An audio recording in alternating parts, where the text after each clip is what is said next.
শ্রীমদ্ ভগবদ্গীতা অনুবাদ স্বামী রামসুখ দাস। 18তম অধ্যায়ের 74তম শ্লোক। ইত্যহং বাসুদেবস্য পার্থস্য চ মহাত্মনঃ সংবাদমিমম শ্রৌষ্যমদ্ভূতং রোমহর্ষণম। সঞ্জয় বললেন, এইরূপে আমি ভগবান বাসুদেব ও মহাত্মা অর্জুনের এই রোমাঞ্চকর অদ্ভুত কথোপকথন শ্রবণ করেছি। ব্যাখ্যা। ইত্যহং বাসুদেবস্য পার্থস্য চ মহাত্মনঃ।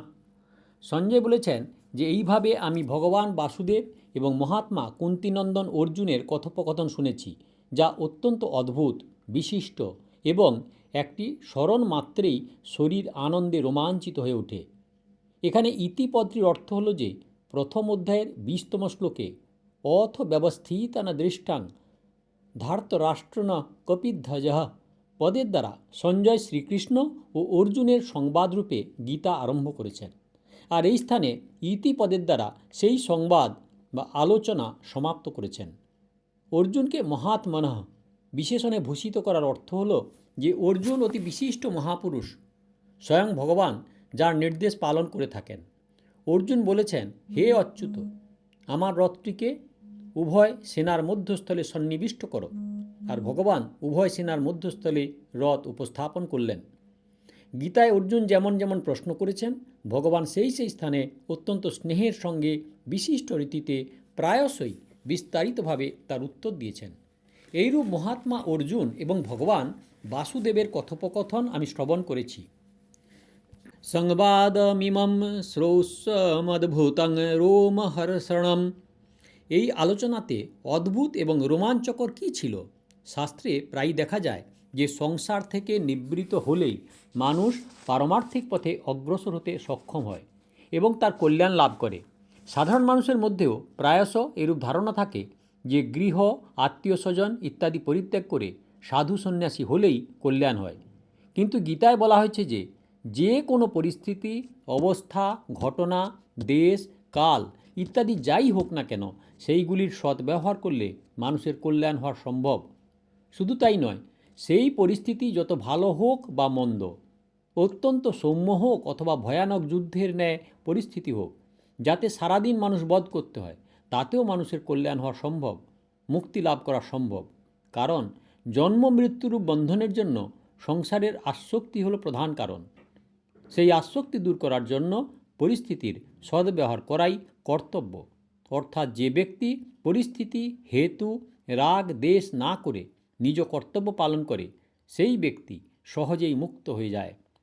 এই আলোচনার এটি অদ্ভুত দিক। ভগবান স্বয়ং অবতার হয়ে মানুষের মতো কাজ করে নিজেকেই প্রকটিত করে দেওয়া এবং আমার শরণাগত হয়ে যাও, অত্যন্ত গোপনীয় এই রহস্যময় কথা বলে দেওয়া, এটি হলো এই আলোচনার অত্যন্ত রহস্যময়, প্রসন্নকারী ও আনন্দদায়ক বিষয়। শ্লোক নম্বর 75। ব্যাসো প্রসাদাচ্যুতবানেদধ গুহ্যমহং পরম যোগং যোগেশ্বরাৎ কৃষ্ণাৎ সাক্ষাৎ কথয়তঃ স্বয়ং।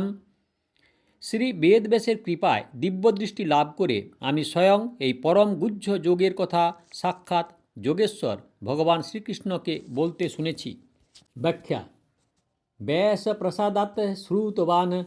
সঞ্জয় ভগবান শ্রীকৃষ্ণ এবং মহাত্মা অর্জুনের সম্পূর্ণ কথোপকথন শুনে অত্যন্ত প্রসন্ন হলেন। তাই প্রসন্ন চিত্তে তিনি বলেছেন যে আমি এই পরম গোপনীয় যোগের কথা ভগবান ব্যাসদেবের কৃপায় শ্রবণ করেছি। ব্যাসদেবের কথায় শোনার অর্থ হল যে ভগবান যত্তে হহং প্রিয়মাণায় বক্ষ্যামি হিত কাম্যয়া ইষ্টহোষি মে দৃঢ়মিতি ততো বক্ষ্যামি তে হিতম মামে বৈশ্যসি সত্যং তে প্রতিজানে প্রিয়হোষি মে অহং তাং সর্বপাপেভ্য মোক্ষয়িষ্যামি মা শুভস ইত্যাদি অত্যন্ত প্রিয় বাক্যের দ্বারা নিজ হৃদয় উন্মুক্ত করে অর্জুনকে সেই সব কথা বলেছেন। সেইগুলি কেবলমাত্র ব্যাসদেবের কৃপাতেই শ্রবণ করা সম্ভব হয়েছে, অর্থাৎ সেসব কথা আমি ব্যাসদেবের কৃপার সাহায্যেই শ্রবণ করেছি। এতদ গুহ্যং পরং যোগম। সকল যোগেশ্বর মহেশ্বর দ্বারা কথিত হয় এই গীতা শাস্ত্রকে যোগ অর্থাৎ যোগশাস্ত্র বলা হয়। এটি অত্যন্ত শ্রেষ্ঠ এবং গোপনীয়। অন্য কোনো গ্রন্থতে এর মতো শ্রেষ্ঠ ও গোপনীয় আলোচনা দেখা যায় না। জীবের ভগবানের সঙ্গে যে নিত্য সম্পর্ক তাকে বলা হয় যোগ। সেই নিত্য যোগকে চেনবার জন্য কর্মযোগ, জ্ঞানযোগ ইত্যাদি যোগের কথা বলা হয়েছে। এইসব যোগ সাধনার বর্ণনা গীতাতে থাকায় গীতা ও যোগ অর্থাৎ যোগ শাস্ত্র। যোগেশ্বরাত কৃষ্ণাৎ সাক্ষাৎ কথায়াতঃ স্বয়ং। সঞ্জয়ের আনন্দের কোনো সীমা নেই। সেই জন্য তিনি হর্ষোৎফুল্ল হয়ে বলেছেন যে এই যোগ আমি সমস্ত যোগের মহেশ্বর সাক্ষাৎ ভগবান শ্রীকৃষ্ণের মুখ থেকে শ্রবণ করেছি। সঞ্জয়ের যোগেশ্বরাত কৃষ্ণাৎ সাক্ষাৎ কথয়তঃ স্বয়ং এই 5টি শব্দ বলার কি প্রয়োজন ছিল? সঞ্জয় এই শব্দগুলি প্রয়োগ করে বলতে চেয়েছেন যে তিনি এইসব উপদেশ লোক পরম্পরায় শোনেননি এবং অপর কেউ যে বলেছে তাও নয়। এইগুলি তিনি স্বয়ং ভগবানকে বলতে শুনেছেন। শ্লোক নাম্বার 76। রাজন সংস্তৃত্য সংস্মৃত্য সংবাদমিমম দদ্ভুতম কেশমারয়ুণয় পুণ্যং হ্রস্যামি চ মুহুর্মুহ। হে রাজন, ভগবান শ্রীকৃষ্ণ এবং অর্জুনের এই পবিত্র ও অদ্ভুত কথোপকথন স্মরণ করে আমি বারংবার হর্ষান্বিত হয়ে উঠেছি। ব্যাখ্যা। সঞ্জয় বলেছেন যে হে মহারাজ, ভগবান শ্রীকৃষ্ণ এবং অর্জুনের এই অত্যন্ত অলৌকিক বিশিষ্ট আলোচনা হয়েছে। এতে কত রহস্য পরিপূর্ণ আছে যে যুদ্ধরূপ ভয়ানক ক্রিয়া করেও অতি উচ্চ পারমার্থিক সিদ্ধি লাভ করা সম্ভব। মানুষ মাত্রে সব পরিস্থিতিতে নিজের উদ্ধার করতে সক্ষম। এই কথা স্মরণ করে আমি অত্যন্ত আনন্দিত হচ্ছি, প্রসন্ন হচ্ছি। শ্রী ভগবান এবং অর্জুনের এই অদ্ভুত কথোপকথনের মহিমাও অত্যন্ত বৈশিষ্ট্যপূর্ণ। ভগবান শ্রীকৃষ্ণ এবং অর্জুন সর্বদা একত্রে থাকলেও উভয়ের মধ্যে এইরূপ আলোচনা কখনো হয়নি। যুদ্ধের সময় অর্জুন উভয় সংকটে পড়ে গিয়েছিলেন। কারণ একদিকে কৌটুম্বিক মোহ তাকে পীড়িত করছিল, অন্যদিকে ক্ষাত্রধর্মের দৃষ্টিতে তিনি যুদ্ধ করা অবশ্য কর্তব্য বলে মনে করছিলেন। মানুষের যখন কোনো একটি সিদ্ধান্তের উপর মতের উপর স্থিতি থাকে না, তখন তার ব্যাকুলতা অত্যন্ত বিচিত্র হয়। অর্জুনও যুদ্ধ করা শ্রেষ্ঠ, না করা শ্রেষ্ঠ, এই দুটির মধ্যে কোনো স্থির সিদ্ধান্ত নিতে পারছিলেন না। সেই জন্য তিনি ভগবানের দিকে আকর্ষিত হয়েছিলেন, তাঁর শরণাগত হয়েছিলেন। শরণাগত হওয়ায় তিনি ভগবানের কৃপা বিশেষভাবে লাভ করেছিলেন। অর্জুনের অনন্য চিন্তা উৎকণ্ঠার জন্য ভগবান যোগস্থ হয়েছিলেন, অর্থাৎ ঐশ্বর্যে স্থিত না থেকে শুধু তার প্রেম তত্ত্বে আপ্লুত হয়েছিলেন এবং সেই অবস্থাতেই অর্জুনকে বুঝিয়েছিলেন। এইরূপ উৎকট অভিলাষ সম্পন্ন অর্জুন এবং আলৌকিক অটল যোগে স্থিত ভগবানের কথোপকথনের মহিমা কি বলবো? সেই মহিমা বর্ণনা করাতে কেউই সক্ষম নয়। শ্লোক নাম্বার 77। তত্ত সংস্মৃত্য সংস্মৃত্য রূপমদ্ভুতং হরে বিস্ময়ো হে মহান রাজন হ্রস্যামি চ পুনঃ পুনঃ। হে রাজন, ভগবান শ্রীহরির সেই অতি অদ্ভুত বিরাট রূপ বারংবার স্মরণ করে আমার অত্যন্ত আশ্চর্য বোধ হচ্ছে এবং আমি বারংবার হর্ষান্বিত হয়ে উঠছি। ব্যাখ্যা। সঞ্জয় আগের শ্লোকে ভগবান শ্রীকৃষ্ণ এবং অর্জুনের কথোপকথনকে অদ্ভুত বলেছিলেন, কিন্তু এখানে ভগবানের বিরাট রূপকে অত্যন্ত অদ্ভুত বলে জানিয়েছেন। তার অর্থ হলো যে সেই কথোপকথন তো এখনও পড়া যায়, তা নিয়ে আলোচনা করাও সম্ভবপর হয়, কিন্তু সেই বিরাট রূপ দর্শন করা আর সম্ভব নয়। তাই এই রূপ অত্যন্ত অদ্ভুত। একাদশ অধ্যায়ের 9 শ্লোকে সঞ্জয় ভগবানকে বলেছেন মহাযোগেশ্বরঃ। এখানে বিস্ময় হে মহান পদের দ্বারা বলেছেন যে এইরূপ মহাযোগেশ্বর ভগবানের রূপ স্মরণ করে মহাবিস্মিত হওয়া স্বাভাবিকই। দ্বিতীয়ত, ভগবান কৃপা পরবশ হয়ে অর্জুনকে বিশ্বরূপ দেখিয়েছেন, কিন্তু আমি ব্যাসদেবের কৃপায় এই রূপ দেখেছি। যদিও ভগবান রাম অবতারের মাতা শ্রী কৌশল্যাকে বিরাট রূপ দেখিয়েছিলেন এবং কৃষ্ণ অবতারে মাতা যশোদাকে ও কৌরব সভায় দুর্যোধনাদিকে বিরাট রূপ দেখিয়েছিলেন, কিন্তু সেই রূপ এত অদ্ভুত ছিল না যে যার চোয়ালে বিরাট সব যোদ্ধাগণ সংশ্লিষ্ট এবং দুই পক্ষের সেনা সংহার হচ্ছে। এমন অতি অদ্ভুত রূপ স্মরণ করে সঞ্জয় বলেছেন হে রাজন, এই সমস্তই মহারাজ ব্যাসদেবের কৃপাতে দর্শন করা সম্ভব হয়েছে। না হলে আমার মতো লোকের ভাগ্যে এই রূপ দেখা কি করে সম্ভব?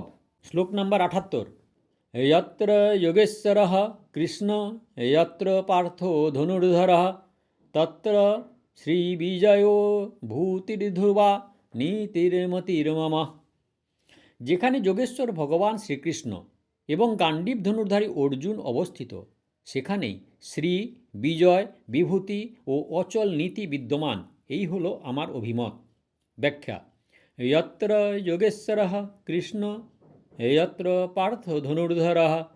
সঞ্জয় বলেছেন, হে রাজন, যেখানে অর্জুনের রক্ষাকারী, সম্মতি প্রদানকারী, সকল যোগের মহেশ্বর, মহাবলশালী, মহা ঐশ্বর্যশালী, মহাবিদ্বান, মহাবুদ্ধিমান ভগবান শ্রীকৃষ্ণ বিরাজিত, আর যে স্থানে ভগবানের আদেশ পালনকারী, ভগবানের প্রিয় সখা ও ভক্ত গাণ্ডীবধারী অর্জুন আছেন, সেই পক্ষে শ্রী, বিজয়, বিভূতি ও অচল নীতি এই সবই থাকে এবং আমার মতো সেই দিকে থাকে। ভগবান যখন অর্জুনকে দিব্যদৃষ্টি প্রদান করেন, তখন সঞ্জয় ভগবানকে বলেছিলেন মহাযোগেশ্বরঃ। এখন সেই মহাযোগেশ্বর কথা স্মরণ করে এখানে বলেছেন যোগেশ্বরঃ। সমস্ত যোগের ঈশ্বর বা প্রভু ভগবান কৃষ্ণ হলেন প্রেরক, আর তার নির্দেশ পালনকারী ধনুর্ধারী অর্জুন হলেন প্রের্য। গীতায় ভগবানকে মহাযোগেশ্বর, যোগেশ্বর ইত্যাদি নামে অভিহিত করা হয়েছে। তার অর্থ হলো যে ভগবান সকল যোগীর শিক্ষা প্রদানকারী। কিন্তু ভগবানকে যোগ শিক্ষা করতে হয় না, কারণ যোগ তার স্বতঃসিদ্ধ। সর্বজ্ঞতা, ঐশ্বর্য, সৌন্দর্য, মাধুর্য ইত্যাদি যত প্রকার বৈভবশালী গুণ বিদ্যমান, তা সব স্বতই ভগবানে বিরাজিত। এইসব গুণ ভগবানে নিত্য ও অসীমভাবে থাকে। যেমন পিতার পিতা, তার পিতা সবই শেষকালে পরম পিতা পরমাত্মাতে সমাপ্ত হয়, তেমনি যত প্রকার গুণ আছে তা সবই পরমাত্মাতে সমাপ্তি লাভ করে। প্রথম অধ্যায়ে যেখানে যুদ্ধের প্রসঙ্গ উত্থাপিত হয়েছে, সেখানে সর্বপ্রথম কৌরব পক্ষের ভীষ্ম শঙ্খ বাজিয়েছিলেন। ভীষ্ম ছিলেন কৌরব পক্ষের সেনাপতি, তাই তার শঙ্খ বাজানো উচিত হয়েছিল। কিন্তু ভগবান শ্রীকৃষ্ণ পাণ্ডব পক্ষে সারথি ছিলেন, আর তিনিই সর্বপ্রথম শঙ্খবাদন করে যুদ্ধের ঘোষণা করলেন। লৌকিক দৃষ্টিতে ভগবানের সর্বপ্রথম শঙ্খ বাজাবার কোনো অধিকার ছিল না। তা সত্ত্বেও তিনি শঙ্খ বাজানোতে প্রমাণিত হয় যে পাণ্ডব পক্ষের প্রধান ছিলেন ভগবান শ্রীকৃষ্ণ, আর দ্বিতীয় ব্যক্তি ছিলেন অর্জুন। তাই এরা দুজনেই পাণ্ডব পক্ষে প্রথম শঙ্খ বাজান। তাৎপর্য হলো যে সঞ্জয় যেমন প্রারম্ভে শঙ্খবাদনরূপ ক্রিয়াতে উভয়ের প্রাধান্য প্রকটিত করেছিলেন, তেমনি শেষকালেও এই দুজনের নাম নিয়ে এদের প্রার্থনা প্রকট করেছেন। সমগ্র গীতায় পার্থ সম্বোধনটি ৩৮ বার এসেছে। অর্জুনকে একবার আর অন্য কোনো নামে ডাকা হয়নি।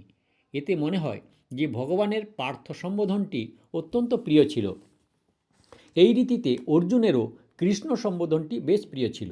তাই গীতায় অর্জুন বারবার কৃষ্ণ বলেছেন। ভগবানের সম্বোধনে এত অধিক সংখ্যায় আর কোনো সম্বোধন করা হয়নি। তাই শেষকালে উপসংহারের সময় সঞ্জয়ও কৃষ্ণ এবং পার্থ এই দুইটি নামের উল্লেখ করেছেন। তত্ত্ব শ্রী বিজয় ভূতির্ধুবা নীতির্মতির্মম। লক্ষ্মী, শোভা, সম্পত্তি এইগুলি সবই শ্রী শব্দের অন্তর্গত।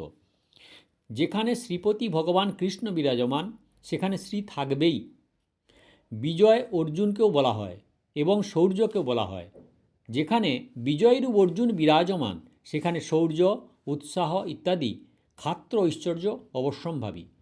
তেমনি যেখানে যোগেশ্বর ভগবান শ্রীকৃষ্ণ বিরাজিত, সেখানে বিভূতি, ঐশ্বর্য, মহত্ব, প্রভাব, সামর্থ্য ইত্যাদি সকল ঐশ্বরীয় গুণ অবশ্যম্ভাবী। আর যেখানে ধর্মাত্মা অর্জুন থাকেন, সেখানে ধ্রুবা নীতি, অটল নীতি, ন্যায়, ধর্ম ইত্যাদি থাকবেই।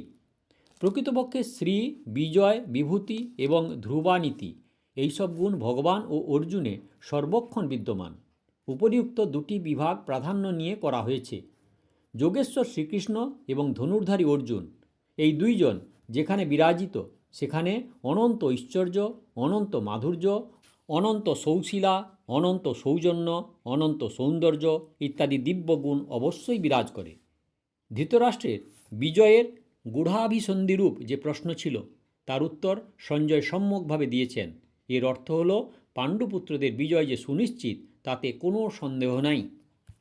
জ্ঞানযজ্ঞ সুসম্পন্ন প্রীতয়ে পার্থসারথে অঙ্গীকরোতু তৎসর্বং মুকুন্দ ভক্তবৎসল নেত্রবেদ ঋজুগ্মেহি বহুধান্যে চ বৎসরে সঞ্জীবনী মুমুক্ষুনাং মাধবে পূর্ণতামিয়াৎ।